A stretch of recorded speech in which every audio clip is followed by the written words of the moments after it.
जय गुरुदेव। और दोस्तों, मेरे चैनल सीधे सावर मंत्र में आपका एक बार फिर से हार्दिक स्वागत है। और देखिए, आज मैं आपके लिए जो साधना लेकर के आया हूँ वो साधना होली के पर्व पर की जाने वाली साधना है। होलिका यक्षिणी, होलिका यक्षिणी साधना। और ये साधना पूर्ण रूप से रहस्यमय है। इसका विधान और सिद्धि मैं आपको आज पूर्ण रूप से बताऊंगा। देखिए, पहली बात मैं यहां पर एक और क्लियर कर देता हूं, क्योंकि बहुत से साधक मुझसे क्वेश्चन पूछते हैं कि जी हमने साधना की लेकिन हमें कोई अनुभव ही नहीं हो रहा, या मेरी साधना कब तक सिद्ध हो जाएगी। तो भैया, एक बात तुम्हें मैं बता दूं कि ये तुम्हारे ऊपर भी डिपेंड करता है। साधना की विधि सब कुछ मैंने आपको बता दिया, फिर भी आपको अनुभव क्यों नहीं हो रहे हैं? क्योंकि आपके अंदर कहीं ना कोई कमी है। अगर मान लिया कि आप अंदर से पवित्र नहीं हैं, आपका मन निर्मल नहीं है, तो फिर अनुभव आपको इतनी जल्दी नहीं होंगे। साधना सिद्ध होने में भी संदेह हो जाता है। रही दूसरी बात कि जी ये साधना कब तक सिद्ध हो जाएगी, एक दिन में हो जाएगी, 2 दिन में हो जाएगी। तो देखिए, ये साधना का मार्ग है। यहां पर एक दिन 2 दिन में कोई साधना सिद्ध नहीं होती। अपने ऊपर डिपेंड करता है कि आपका तपोबल कितना है। मैंने बहुत सारी वीडियोज में बताया है, तो इसलिए उन वीडियो को आप पहले देख ले तो मुझसे पूछने की आवश्यकता नहीं पड़ेगी। अब बात होती है होली का यक्षिणी साधना के ऊपर। देखिए, होली आने वाली है, ठीक है, और ये साधना होली वाले दिन की जाती है। देखिए, होली का जो होती है ना, होली का यक्षिणी साधना तंत्र शास्त्रों में जो है बहुत ही प्रभावशाली साधना है।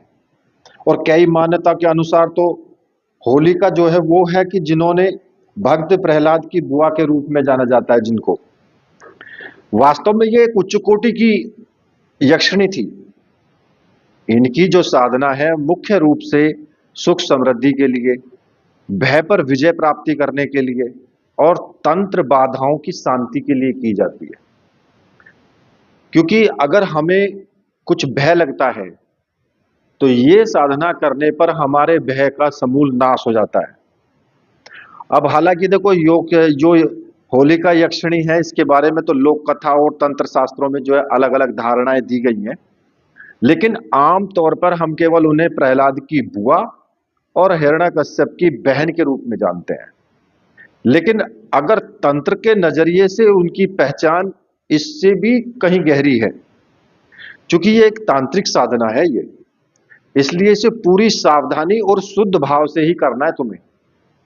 अब मैं बताता हूं कि होलिका वास्तव में होलिका यक्षिणी कौन है। देखो, होलिका कोई साधारण राक्षसी नहीं थी।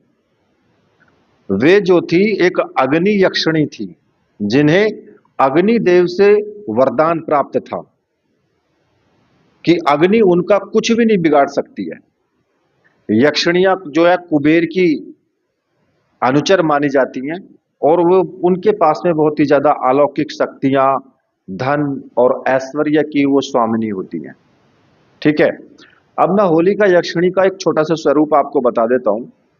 देखिए, होलिका जो है वो पूर्ण रूप से अग्नि तत्व को नियंत्रित करने वाली शक्ति है।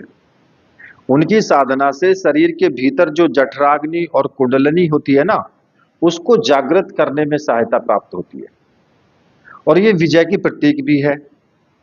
हालांकि इन्होंने बुराई का साथ दिया, इसलिए इनका अंत हुआ, लेकिन उनकी शक्ति को शुद्ध करके साधना के क्षेत्र में भय पर और शत्रुओं पर विजय प्राप्त करने के लिए ही पूजा जाता है इनको। अब इसके रक्षक रूप देखो, ग्रामीण जो हमारे ग्रामीण क्षेत्र है ना, उनमें जो इन्हें होलिका माता के रूप में पूजा जाता है, जो बच्चों की बीमारी और उनको जो बुरी नजर है उनसे उनकी रक्षा करती है। अब इस साधना का मुख्य उद्देश्य क्या है? देखो, एक तो ये सुरक्षा की दृष्टि से ये साधना की जाती है।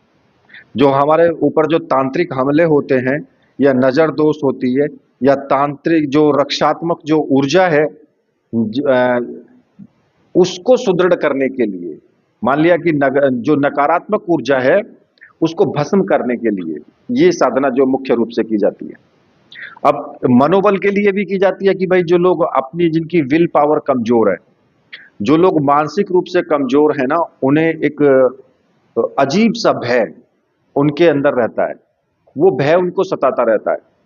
मान लिया कि तुम साधना करने बैठ गए तो तुम्हारे अंदर एक अजीब सा भय होगा कि पता नहीं कौन सी शक्ति आ जाएगी और पता नहीं कुछ मेरा बिगाड़ ना दे।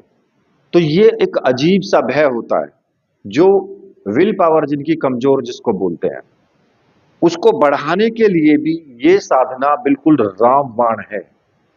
अगर इस साधना को कोई कर लेगा तो उसकी विल पावर ये मजबूत हो जाती है। और सुख समृद्धि तो खैर मिलती ही मिलती है, क्योंकि जो है ये यक्षिणी के तो नाते जो है भौतिक सुख और आर्थिक तंगी दूर करने की शक्ति तो ये रखती हैं। अब देखो होलिका दहन का जो आध्यात्मिक जो अर्थ है वो क्या है। तंत्र में जो है होलिका दहन केवल लकड़ी जलाना नहीं होता, ये जो प्रतीक किस चीज का होता है, अहंकार का दहन करना, यानी कि अपने भीतर की जो आसुरी प्रवृत्ति है उनको जलाना। शुद्धिकरण, अग्नि के माध्यम से जो है वातावरण और जो चित्त है उसकी जो शुद्धि अशुद्धियों को साफ करना। और सिद्ध मुहूर्त, और ये रात जो महारात्रि की तरह मानी जाती है, होलिका की जो रात होती है, जो ब्रह्मांड की ऊर्जा जो है वो बहुत सक्रिय होती है इस वक्त में, जिससे कम मेहनत में ही मंत्र सिद्ध हो जाते हैं। देखो वैसे एक कथा इनकी प्रचलित थी कि होलिका के पास में एक चादर थी जो कि वास्तव में उनकी यक्षिणी सिद्धि का वो प्रतीक थी। और जब वे प्रहलाद को लेकर के अग्नि में बैठी तो उन्होंने अपनी शक्ति का दुरुपयोग किया था। और तंत्र का नियम है, जब भी शक्ति का प्रयोग किसी निर्दोष के विरुद्ध होगा तो वो शक्तियां निष्प्रभावी हो जाती हैं। और यही कारण है कि हवा चली और वो चादर उड़ करके प्रहलाद के ऊपर आ गई और होलिका जल गई और प्रहलाद बच गए। तो देखिए मैं आपको एक सलाह यहां जरूर दूंगा कि होलिका यक्षिणी की पूजा करते समय मन में किसी प्रकार का द्वेष ना हो, किसी भी प्रकार का। इन्हें माता के रूप में या शक्ति के रूप में मान करके ही पूजा जो है इनकी शुभ होती है। अब होलिका जो यक्षिणी है उनका जो ध्यान है वो किस प्रकार से किया जाता है वो भी थोड़ा सा मैं बता देता हूं यहां पर। देखिए होलिका यक्षिणी का ध्यान का सबसे बड़ा महत्वपूर्ण है ये हिस्सा। इसका अर्थ ये है कि जो हमारा मानसिक पटल जो है ना वो देवी के जो स्वरूप को जीवित कर रहा है। जब तक तुम यक्षिणी के स्वरूप को एकाग्र नहीं करोगे तब तक मंत्र जप केवल शब्दों का खेल रहेगा। साधना शुरू करने से पहले दीप जला करके अपनी आंखें बंद करेंगे और एक श्लोक मैं आपको यहां बता रहा हूं, उसका मानसिक रूप से उसको जो है अपने माइंड के अंदर एक छवि आप लेकर के आएंगे वैसी ही। तो ये जो श्लोक है, रक्त वस्त्राम सुवंदनाम ज्वाला पुंज संप्रभाम अभयम दधतिम हस्ते यक्षिणीम होलिकाम भजे। अब इसका अर्थ क्या है। रक्त वस्त्राम, जिन्होंने लाल रंग के वस्त्र धारण किए हुए हैं, और सुवंदनाम का अर्थ है कि जिनका मुख अत्यंत सौम्य और तेज में है, और ज्वाला पुंज संप्रभाम कि जिनकी आभा करोड़ों अग्नि शिखाओं के समान चमक रही है, इतनी तीव्र है वो।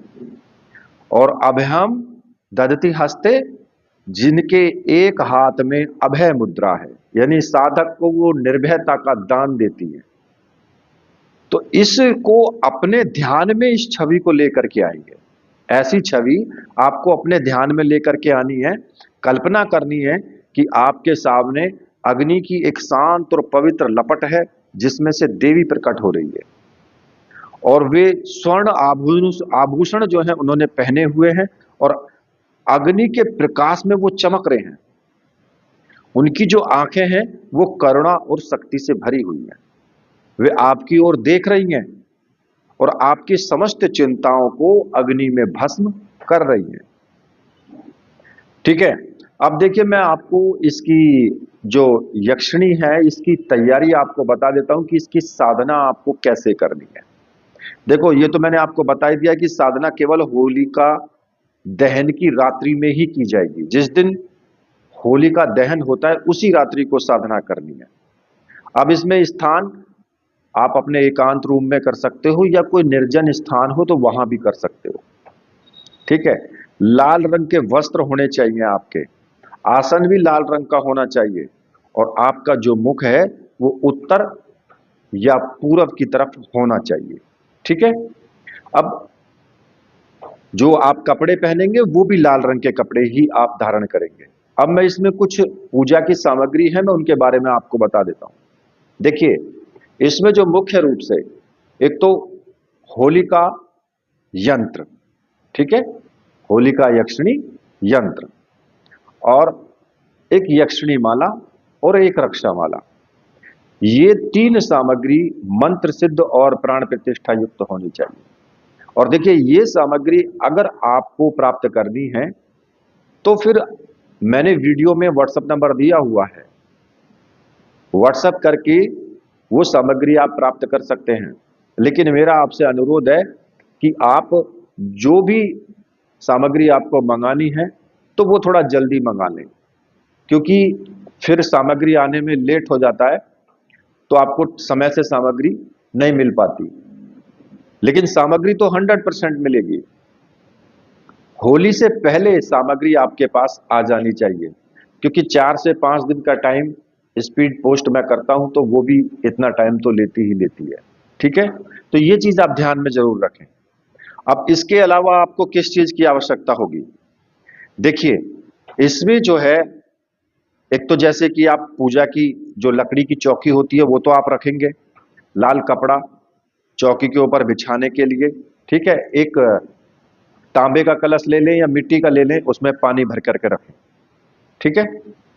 गंगा जल, कच्चा दूध, शहद, इत्र, और अगर श्रृंगार की सामग्री लेनी है तो भाई वो दुकान से आपको मिल ही जाएंगी ये सब चीजें। जो श्रृंगार होता है ना, जो स्त्रियों को दिया जाता है, वो श्रृंगार का पैकेट आप रख लें। चावल, सिंदूर और लाल पुष्प, धूप बत्ती, अगरबत्ती, ये सब चीजें आपको रखनी है। और मिट्टी का दीपक रख ले बड़ा सा, और अगर मिल जाए तो गाय का शुद्ध घी, जो कि जिसका दीपक आप जलाएंगे। अगर गाय का शुद्ध घी नहीं मिलता है तो फिर आप तिल के तेल का भी इस्तेमाल कर सकते हैं। अब भोग में जो है उनके लिए हलवा रख लें, आप खीर रख लें भोग लगाने के लिए। ठीक है। और ये जो चीजें हैं, ये चीजें आप पहले से ही इकट्ठी करके रख लें। अब लास्ट में हवन करने के लिए आम की लकड़ी ले लें और गूगल, लोबान, काले तिल, जौ और घी और शक्कर। देखिए, ये जो सामग्री है ये आपको दुकान से मिल जाएंगी। हवन का पैकेट होता है ना सामग्री का, वो आपको दुकान से मिल जाएगा, बंद पैकेट मिलता है। उसमें आप जो है थोड़ा सा गूगल मिला लें, थोड़ी सी लोबान मिला लें, काले तिल मिला लें, उसमें जौ भी मिला लें, और थोड़ा उसमें हल्का सा घी डाल दें और थोड़ी शक्कर डाल दें, उसको मिक्स कर लें सबको, और जो सामग्री का पैकेट मिला है उसको भी उसी में मिक्स करें। ठीक है। तो ये आपको जब लास्ट में आप हवन करोगे तो ये आपके लिए सामग्री वो तैयार हो जाएगी। अब आपको क्या करना है कि स्नान करके जहां भी आप साधना करें वहां आकर के आप बैठ जाएं, अपने स्वच्छ वस्त्र धारण करके। और देखिए, चौकी पहले से लगा करके रखें, लाल कपड़ा पहले से ही बिछा करके रखें। अगर आप चाहते हैं कि भाई कोई चित्र आपको मिल जाए तो ठीक है, अगर नहीं मिलता है तो यक्षिणी यंत्र तो आपके पास है ही है, लेकिन सामने अपने गुरुदेव की फोटो जरूर आप रखें। अगर आपने भगवान शिव को गुरु माना है तो भगवान शिव की फोटो रखें। अगर आपने डॉक्टर नारायण दत्त श्रीमाली जी को गुरु माना है तो फिर आप उनकी फोटो चौकी के ऊपर रखें। ठीक है। अब आपको क्या करना होगा? सबसे पहले आप दीपक जला लें, अगरबत्ती, धूप बत्ती जो भी है वो जला लें। ठीक है। और जो भी आपकी सामग्री है वो अपने पास में ही रखें। एकांत कमरे में बैठें, आपके अलावा कोई दूसरा वहां प्रवेश ना करें। अब सबसे पहले आपको क्या करना है कि अपने गुरु का पूजन करना है, जो भी आपके गुरुदेव हैं। अब गुरुदेव को आप सिंदूर से टीका लगाएं, उनको अक्षत यानी चावल चढ़ाएं, पुष्प चढ़ाएं, धूप दीप दिखाएं, थोड़ा भोग लगाएं, ठीक है। और गुरुदेव से मन ही मन प्रार्थना करें कि गुरुदेव, मैं ये होली का यक्षिणी साधना करने जा रहा हूं, इस साधना में मुझे पूर्ण सफलता मिले, आप मुझे आशीर्वाद दीजिए और आज्ञा प्रदान कीजिए। और मन ही मन आज्ञा लेकर के अपने गुरु मंत्र का एक माला का जाप जरूर करें, ठीक है। अगर आपने डॉक्टर नारायण दत्त श्रीमाली जी को गुरु माना है तो फिर ओम परम तत्वाय नारायणाय गुरुभ्यो नमः, इस मंत्र का आपको जाप करना है। और अगर भगवान शिव को गुरु माना है तो फिर आप ओम नमः शिवाय, इस मंत्र का आपको जाप करना है, ठीक है। तो ये कार्य आपका पूरा हो गया। अब आपको क्या करना है कि थोड़ा सा रक्षा विधान आपको करना है। अब रक्षा विधान में क्या करेंगे, आप उल्टे हाथ में थोड़े से चावल ले लें और सीधे हाथ से सभी दिशाओं में फेंकते हुए आपको दिग्बंधन रक्षा मंत्र का जाप करते हुए आपको फेंक देने हैं। अब मैं आपको बता रहा हूं, ओम असर्पंतु ये भूता है भूमि संस्था, ये भूता है विघ्नकर्तास्ते नश्यंतु शिवाज्ञा, अपक्रमणांतु भूतानि पिशाच सर्वतो दिशम, सर्वेशम विरोधेन पूजा कर्म समारंभे। इस मंत्र का जाप करते हुए सभी दिशाओं में चारों तरफ अपने आपको उस कमरे में चावल बखेर देने हैं। इससे क्या होगा कि कोई भी नेगेटिव ऊर्जा आपकी साधना में विघ्न पैदा नहीं करेगी और आप शांत होकर के बिल्कुल साधना आप करते रहेंगे, ठीक है। अब आपको जो है एक छोटा सा इनका विनय योग भी करना है। हाथ में जल लेकर के और आप बोलेंगे ओम अस्य श्री होलिका यक्षिणी कवचस्य, भैरव ऋषि है, पंक्ति छंद है, होलिका यक्षिणी देवता मम अभीष्ट सिद्धिये पाठे विनय योग है। और उस जल को आप जमीन पर छोड़ देंगे। इसके बाद में हाथ जोड़ करके आप मुख्य कवच का पाठ करेंगे। सिरो में होलिका पातु, ललाटम पातु यक्षिणी, नेत्रम तु विजया पातु, मुख पातु सुमुखी सदा, हृदयम पातु में देवी, नाभिम चै सुरेश्वरी, सर्व अंगानी में पातु, अग्नि रूपा नमोस्तुते। ये कवच आपको जरूर पढ़ना है, ठीक है। और जो इस कवच का पाठ करने के बाद फिर आपको भैरव पूजन आपको जरूर करना है। अब देखिए, इसमें आपको क्या करना है, आप भैरव जी के नाम से ऐसे ही एक पुष्प चढ़ा दें, पुष्प के ऊपर ही आप एक सिंदूर का टीका लगा दें और धूप दीप दिखा दें और भैरव जी से प्रार्थना करें हाथ जोड़ करके कि मैं यह होलिका यक्षिणी साधना कर रहा हूं, इस साधना में आप मेरी रक्षा करें, इसके लिए मैं आपका आवाहन करता हूं, ठीक है। और एक माला भैरव मंत्र की आपको जरूर जपनी है। अब ये आप रुद्राक्ष की माला से भी कर सकते हो, काली हकीक माला है तो वो भी कर सकते हो। अगर नहीं है माला तो फिर उंगलियों से ही 108 बार कर लें। अब जो मंत्र आपको जपना है वो मैं बता रहा हूं। या तो आप जपें बटुक भैरव मंत्र, ओम ह्रीम बटुकाय आपदुद्धारणाय कुरकुरु बटकाय ह्रीम ओम, या फिर ओम ब्रह्म भैरवाय नमः, इस मंत्र का आप जाप कर सकते हैं। अब जो दोनों में से जोन सा आपको अपने हिसाब से सही लगे उसी का आप जाप कर लें। ठीक है, एक माला का जाप कर लें। और देखिए सामने अब आपको क्या करना है, इतना करने के बाद चौकी पर प्लेट जो रखी हुई है आपकी, उस प्लेट में आपको थोड़े से पुष्प बिछा करके और जो होली का यक्षिणी यंत्र है उसको स्थापित कर देना है और उसका फिर आपको पूजन करना है। अब जैसे आपने गुरुदेव का पूजन किया था वैसे ही उस यंत्र का आपको पूजन करना है। उसके ऊपर चावल भी आपको चढ़ाने हैं, पुष्प भी चढ़ाने हैं, सिंदूर का टीका भी लगाना है। पास में ही आप जो उसके लिए आप श्रृंगार के लिए जो सामग्री लेकर के आए हैं वो सामग्री आप वहां पर समर्पित कर दें। और जो भी सामान है आप जैसे भोग वगैरह है तो वो भी आप वहीं पे समर्पित कर दें उनको। ठीक है, जो भी सामग्री आपके पास है पूजन की, उस सभी सामग्री से आप उनका पूजन करें। और उसके बाद में फिर आपको मंत्र जाप आपको शुरू करना है। ठीक है, और जो रक्षा माला है उस माला को अपने गले में धारण कर लेना है और फिर आपको मंत्र जाप शुरू कर देना है। अब मंत्र जो आपको जपना है वो मैं आपको बता रहा हूं। मंत्र इस प्रकार से है, ओम ह्रीम होलिका यक्षिणी आगच्छ आगच्छ स्वाहा। इस मंत्र की आप कम से कम 21 माला का जाप करें। उसी रात्रि में कम से कम 21 माला का जाप होना चाहिए। ज्यादा तो आप कर सकते हो, अगर 51 करना चाहते हो तो 51 भी कर सकते हो, 101 करना चाहते हो तो 101 भी कर सकते हो। ठीक है, और तभी अपने आसन से उठें जितना आपने अपने माइंड में सोच लिया है कि भाई मुझे इतनी माला का जाप करना है। और जब ये आपका मंत्र जब पूर्ण हो जाए, ठीक है, उसके बाद आपको हवन करना है। अब एक हवन कुंड ले लें, अब वो आप कैसा भी ले सकते हैं अपनी सुविधा के अनुसार।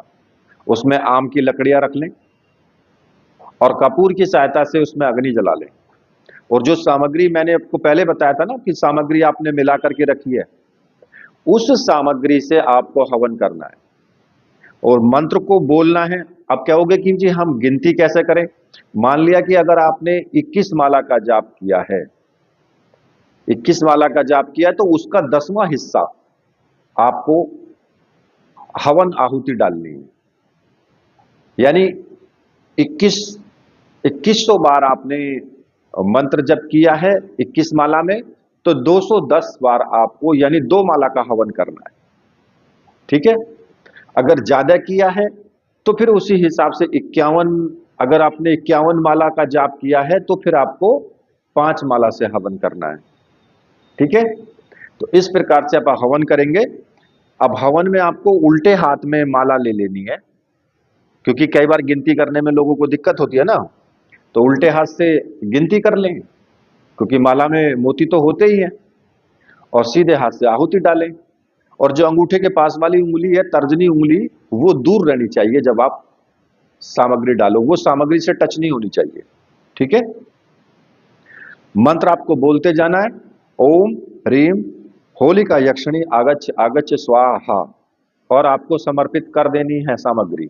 इसी प्रकार से आपको वो 10वां हिस्सा आपको हवन करना है। और देखिए मैं यहां पर आपको कुछ महत्वपूर्ण सावधानी आपको बता रहा हूं। ठीक है, अगर इस बीच में तुम्हें कुछ अनुभव होते हैं तो डरना नहीं है, आराम से आपको मंत्र जाप या हवन आपको करते रहना है। अगर इस बीच में आपके सामने कोई स्त्री प्रकट हो जाती है, कई बार देखिए ऐसा होता है, जरूरी नहीं होता कि भाई कोई शक्ति आपके सामने प्रकट ना हो या साक्षात रूप में ना आए, कई बार आ भी जाती है। वो साधक के ऊपर डिपेंड करता है कि उसका भाव कैसा है। तो अगर ऐसा हो कि शक्ति सामने आ जाए तो उनसे हाथ जोड़ करके जो भी वो तुमसे कहें, अपनी इच्छा से जो भी तुम्हें वरदान देना चाहें, उस वरदान को स्वीकार करना। ठीक है, अब इसमें जो है कुछ महत्वपूर्ण नियम है, इसके कुछ सावधानी है, वो मैं तुम्हें बता रहा हूं। ब्रह्मचर्य व्रत का देखिए, साधना के दिन और अगले दिन तक पूर्ण रूप से आपको ब्रह्मचर्य का पालन करना है। मतलब होली वाले दिन भी करना है और दुल्हड़ी वाले दिन भी करना है, जो अगला दिन है। आपको दोनों दिन ब्रह्मचर्य में रहना है। और अगर साधना के दौरान में कुछ विचित्र अनुभव या कुछ आवाजें आपको आती हैं तो विचलित नहीं होना है बिल्कुल भी। आपका कुछ भी नहीं बिगड़ेगा, मैं कहता हूं गारंटी के साथ, कुछ नहीं बिगड़ेगा तुम्हारा। ठीक है। सात्विकता अपने अंदर रखनी है। मांस मदिरा बिल्कुल नहीं, आपको उस दिन 2 दिन तो बिल्कुल नहीं खानी है। अगर खाते भी हैं तो मत खाना। साधना को गोपनीय रखें।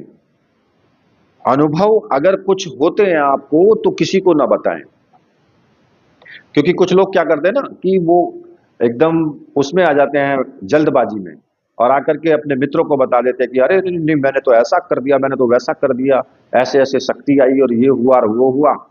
तो अब बड़ाई में जो है वो बता देंगे, लेकिन शक्ति आपकी निष्फल हो जाती है फिर। मैं तो यहां तक कहता हूं कि भाई मुझे भी मत बताओ, इतने आप साधना कर रहे हो, इतने तो बिल्कुल मत बताओ। हाँ, साधना हो जाए पूरी तब आप मुझे बता सकते हो, लेकिन साधना पूरी होने के बाद किसी और को तो आपको बताना ही नहीं है। ये तो आप ध्यान रखें। देखिए, जो तंत्र साधनाएं होती है ना, वे भक्ति भाव से करें, और इसकी साधना तो आप भक्ति भाव से करें, हठ योग से बिल्कुल मत करना। ठीक है। क्योंकि होलिका को अग्नि स्वरूपा माना गया है, और साधना के दौरान हो सकता है कि आपके शरीर में आपको ऐसा लगे बहुत ज्यादा गर्मी महसूस हो, या डरावने सपने आए, या डरावने आपको दृश्य दिखाई दे, तो आपको बिल्कुल नहीं डरना है, क्योंकि आप पूरी रूप से सुरक्षा घेरे में बैठे हुए हैं। मैंने आपको वो चीजें बता दी हैं सुरक्षा के लिए कि उन आपको कुछ करने की जरूरत ही नहीं है, वहां से उठने की जरूरत ही नहीं है। जो चीज मैंने बताई है सिर्फ उतना कर लेना, कोई शक्ति तुम्हारा कुछ नहीं बिगाड़ सकती है। ठीक है। और अगले दिन सुबह के टाइम सूर्य को जल दें सुबह, ठीक है। और एक गाय को गुड़ और रोटी जरूर दें। उससे क्या है कि उनकी जो ऊर्जा है वो शांत होती है। अगर गर्मी महसूस हो तो सूर्य को जल दें और गाय को गुड़ और रोटी खिलाएं। ठीक है। और जब आप पूरी साधना कर लें तो उसके बाद में आप क्षमा प्रार्थना जरूर करें, कि साधना में अगर कोई अनजानी भूल हो गई है तो अंत में जरूर आपको क्षमा प्रार्थना करनी है कि हे देवी होलिका, मैं साधारण मनुष्य हूं और आपकी साधना की पूर्ण विधि से मैं अनभिज्ञ हूं। मंत्र भक्ति और क्रिया में जो भी कमी रह गई हो उसे अपनी संतान मान करके क्षमा करें, और मुझ पर अपनी कृपा का पात्र बनाए मुझे। ठीक है। अब जो भोग रखा हुआ है उस भोग को आप खुद स्वयं खा लें। ठीक है। अब इसके मैं आपको कुछ गुप्त संकेत और बता रहा हूं कि यदि साधना आपकी सफल रही तो आपको अनुभव कैसे हो सकते हैं। अचानक वातावरण में किसी सुगंध का आना, शरीर में हल्की गर्मी या झंझनाहट पैदा होना, दीपक की लौ का तेज होना, तेज होकर के वो एक जगह टिक जाएगी, या मन में साहस और शक्ति का संचार होना, ये आपकी साधना की सफलता के गुप्त संकेत हैं। अब आपको उस यंत्र का क्या करना है, माला का क्या करना है। देखो, साधना से अगले दिन यानी दुल्हन वाले दिन यंत्र को साफ करके रेशमी कपड़े में लपेट करके, और उसमें एक चांदी का सिक्का और थोड़ी सी होलिका दहन की जो राख होती है, जहां होली जलाई जाती है वहां से थोड़ी सी राख ले आए सुबह के टाइम, उसको डाल करके उसमें, और अपनी तिजोरी में या कहीं पर भी शुद्ध जगह पर उसको रख दें। और जो माला है, माले को आप क्या करें, पूजा घर में ही किसी भी डिब्बे में, या लकड़ी का डिब्बा हो या कुछ भी हो, उसमें संभाल करके रख दें। और डर, अगर आपको कभी डर महसूस हो तो इसी माला से 108 बार मंत्र जाप कर लें। एक माला का जाप करके होलिका को मन ही मन आप बोल दें तो आपका कार्य जरूर पूर्ण होगा। ठीक है। और होलिका की जो राख होती है ना, जो होलिका दहन की जो राख होती है, उसकी एक और मैं चीज बता रहा हूं आपको। वहां से सुबह के टाइम थोड़ी सी राख ले आए। इसका टीका लगाने से क्या होगा, नजर दोष दूर होता है। और इसको घर के मुख्य द्वार पर छिड़कने से जो नकारात्मक शक्तियां हैं वो घर में प्रवेश बिल्कुल नहीं कर पाती हैं। और देखिए इस साधना की सफलता के लिए जो होली के दिन ही जो है, जो ऐसे कोई गरीब व्यक्ति होता है उसको गुड़ दे दें, रेवड़ी दे दें या लाल वस्त्र दे दें, कन्याओं को मीठा खिलाना शुभ होता है, कुछ मिठाई खिला दें उनको, ठीक है। और देखो मैं लास्ट में आपको अंतिम चेतावनी है आपके लिए, साधना के बाद अहंकार से बचना बस, क्योंकि साधना की शक्ति गोपनीयता में सुरक्षित रहती है। अहंकार में आप बताओगे लोगों को तो शक्तियां खत्म हो जाती हैं। तो इसलिए अहंकार मत करना बिल्कुल भी, ये चेतावनी है सभी साधनाओं के लिए। होली का यक्षिणी तो है ही है, लेकिन और साधनाओं के लिए भी ये एक चेतावनी है, ठीक है। तो देखिए ये साधना मैंने आपको पूर्ण रूप से बता दी है, और आप मेरे साथ बोलिए, बोलिए वीर बजरंग बली हनुमान जी महाराज की जय, बोलिए मेरे परमहंस गुरुदेव की जय।